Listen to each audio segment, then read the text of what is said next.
எல்லாரும் KineMaster open பண்ணிக்காங்க. So இதில் வந்து 9:16 ரேஷியோவில் ஓப்பன் பண்ணிக்காங்க. ஸோ இதுதான் உங்களுக்கு வந்து ஃபுல் ஸ்க்ரீன் வரும். உங்களுக்கு வந்து எடிட் பண்ணுறப்போ அது வராது, ஆனால் எடிட் பண்ணி முடிச்சதுக்கப்புறம் தான் தெரியும். ஸோ மீடியா கொடுத்துட்டு உங்களுக்கு எந்தெந்த ஃபோட்டோஸ் வேணுமோ நீங்கள் அதெல்லாம் செலக்ட் பண்ணிக்கோங்க. இப்போ வந்து நம்ம புதுசாக ஒரு ட்ரான்சிஷன் டைம் இப்போ எப்படின்னா ஒரு ஃப்ரேம் மாதிரி வர மாதிரி செலக்ட் பண்ணி பார்க்க போகிறோம்.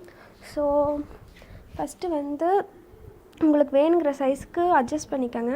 நம்ம வந்து லேயரில் கொடுக்காதங்காட்டி டேரெக்டாக நம்ம மீடியா கொடுத்துருக்கோம். நமக்கு அப்படி கொடுத்தா தான் நம்மளால் அந்த மாதிரி எடிட் பண்ண முடியும்.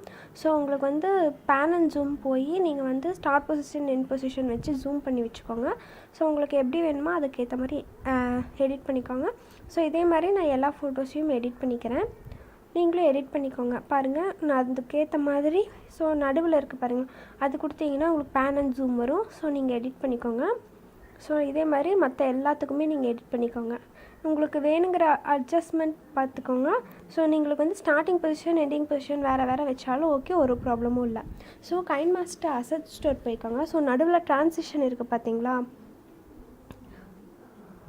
அதில் போய் மெமரிஸ் ஆல்பம் கொடுத்துக்கோங்க. இதுதான் நம்மளுக்கு வேணும். ஸோ 3Dயில் போங்க, நிறையா இருக்கும். 3Dயில் போய் மெமரிஸ் ஆல்பம் கொடுத்துக்கோங்க.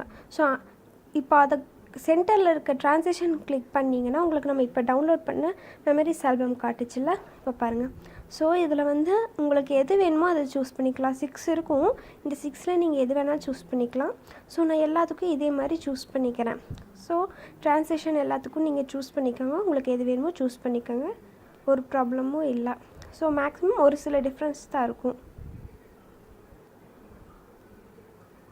ஸோ அடுத்து வந்து நான் என்ன பண்ண போகிறேன்னா, இப்போ வந்து நம்ம ட்ரான்சிஷன் ஆட் பண்ணங்காட்டி உங்களுக்கு வந்து டைம் வந்து குறைஞ்சிருக்கும். அதனால் வந்து நான் 30 செகண்ட்ஸ்க்கு ஏற்ற மாதிரி அட்ஜஸ்ட் பண்ணி வச்சுக்கிறேன். ஸோ இப்போ பாருங்கள், சூப்பராக இருக்குது. நீங்கள் வந்து எந்த இமேஜஸ் வேணாலும் ஆட் பண்ணிக்கலாம், எந்த மாதிரி ட்ரான்சிஷன் வேணாலும் வச்சுக்கலாம் டைம் மெமரி லைனில் போய். ஸோ இப்போ வந்து நான் வந்து எக்ஸ்ட்ரா ஒரு இதை ஆட் பண்ண போகிறேன். அதை வந்து நான் என்னோடய மீடியாவிலேருந்து ஆட் பண்ணிக்கிறேன். ஸோ அது வந்து ரீஎன்கோட் ஆகுது. எதனாலனா இதுக்கும் நாம் ஆட் பண்ணியிருக்க வீடியோவுக்கும் கொஞ்சம் ப்ராப்ளம், கோடிங் கொஞ்சம் டிஃப்ரென்ஸாக இருக்கும். ஸோ அதுக்காக ஆட் பண்ணிக்கிறோம், அதே கோட் ஆகிக்கும்.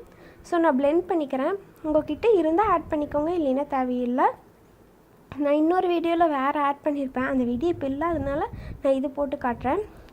ஸோ பிளெண்டிங்கில் போய்ட்டு லைட்டுன்னு கொடுத்துட்டிங்கன்னா உங்களுக்கு வந்து அந்த எஃபெக்ட்ஸ் நல்லா தெரியும். ஸோ இப்போ பார்த்தீங்கன்னா ஸ்னோ ஃபால் ஆகிற மாதிரி வருது. உங்களுக்கு தெரியும், டிஃப்ரென்ஸ் தெரியுதுன்னு நினைக்கிறேன். ஸோ ஸ்னோ ஃபால் ஆகிறது தெரியுது பார்த்தீங்களா, அவ்வளோதான். இது வந்து நானாக ஆட் பண்ணியிருக்கேன். உங்களுக்கு எது வேணுமோ நீங்கள் அதை ஆட் பண்ணிக்கலாம். உங்கள்கிட்ட எது இருக்கோ அதை ஆட் பண்ணிக்கோங்க. ஸோ அவ்வளோதான் நம்ம வீடியோ. சேவ் பண்ணிக்கோங்க. ஸோ வந்து ஹை வச்சுக்கோங்க, ஃப்ரேம் ரேட்டு 30ல் இருக்கட்டும், இதுவும் 1080 பிக்சல் இருக்கட்டும், அப்போ தான் நல்லாயிருக்கும். ஸோ அவ்வளோதான். தேங்க்ஸ் ஃபார் வாட்சிங். உங்களுக்கு ஏதாவது டவுட்ஸ் இருந்தால் கண்டிப்பாக கேட்கலாம், ஒரு ப்ராப்ளமும் இல்லை. இன்ஸ்டாவில் கூட நீங்கள் டிஎம் பண்ணலாம். Bye bye.